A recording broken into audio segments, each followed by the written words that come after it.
नमस्कार। आम चंपुआ अंचलर एही पवित्र जगन्नाथ मंदिर एवं एहार नूतन रूप को आपण मानक स्वागत। मंदिरर नूतन रूपांतरण, चित्ताकर्षक रंग एवं चट्टानर सुंदर कलाकृति आम समस्तंक पई गर्वर विषय। एहा सहित उपजिल्लापाल महोदय नेतृत्व में गत एक मास धरी चलिथिबा निरंतर अन्न प्रसाद सेवा आम संप्रदायर सेवा और भक्तिर एक अनन्य उदाहरण। तेबे प्रथमे आसंतु शुनिबा मंदिरर मुख्य पूजक महोदय एही पवित्र परिवर्तन संपर्क में कौन कहउचंती एवं तापरे आमर मान्यवर उपजिल्लापाल सार मध्य तांकर अनुभूति और एही कार्यर महत्व बखानिबे। आसंता काली रथयात्रा। मु आपन समस्त को अनुरोध करुछि, आसंतु एही पवित्र यात्रा रे सामिल हेबा एवं भगवान जगन्नाथंक आशीर्वाद लाभ करिबा। जय जगन्नाथ। जय जगन्नाथ। मु श्री चंपेश्वर मिश्र, चंपुआ आराध्य देवता प्रभु श्री जगन्नाथ मंदिर पूजक। सौभाग्यवशत चलित वर्ष रथयात्रा महा आडंबर पूर्ण भाव में आयोजन होगा जाउछि। ए चंपुआ जगन्नाथ मंदिर तार इतिहास बहुत प्राचीन, किंतु दुखर कथा ए मंदिर बहुत अवहेलित अवस्था थिला, बहुत जराजीर्ण अवस्था थिला।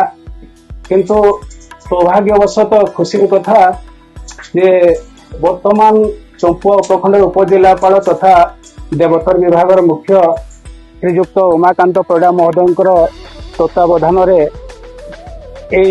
चंपुआ जगन्नाथ मंदिर तार नूतन कलेबर पाई।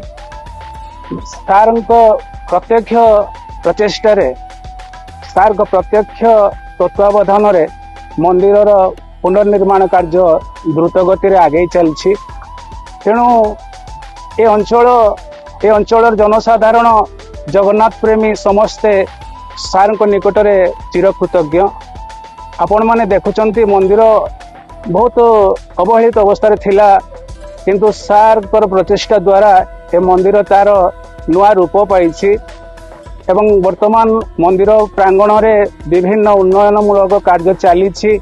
आमर मंदिर परिसर भितर तुलसी उद्यान कार्य आरंभ होईछि।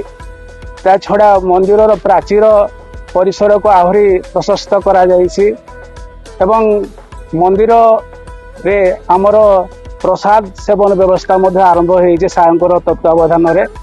एवं ए वर्ष जो चलित रथ यात्रा को बहु आडंबर रे आयोजन करिया पई देवतर विभाग एवं परिचालना कमिटी जोरसोर लगी। आपण मानक पई सूचना, आमर रथ यात्रा रे प्राय 20,000 भक्तों पई प्रसाद सेवन व्यवस्था हेबो। ता छड़ा संध्या समय रे समस्तों पई आमर सांस्कृतिक कार्यक्रम भजन संध्या मध्य आयोजन करा जायछि। बड़ दांड सबु प्रस्तुत वर्तमान रथ। तेणु आमे आशा करुछु चंपुआर जनसाधारण ए महत् कार्य ए पवित्रमय कार्य योगदान करंतु एवं प्रभु जगन्नाथंकर कृपा लाभ करंतु। जय जगन्नाथ। चंपुआ श्री श्री दधिबाबन जीव प्रभु श्री जगन्नाथंकर चलित वर्ष रथयात्रा निमंते चूड़ांत पर्यायर आज पहुंची। आपण मैंने देखुवे रथ कार्य सरी आपंकर जो बड़दाण्ड आज आम जो ढाई से परिष्कार परिच्छन्नता होती।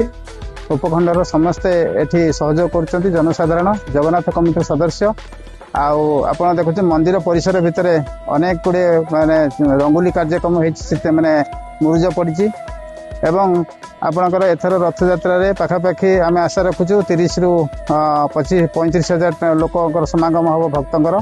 आम से समस्त आम प्रसाद व्यवस्था करुँ। समस्त अनुरोध रे आपण फ्री ऑफ कॉस्ट रे प्रसाद सेवन करें।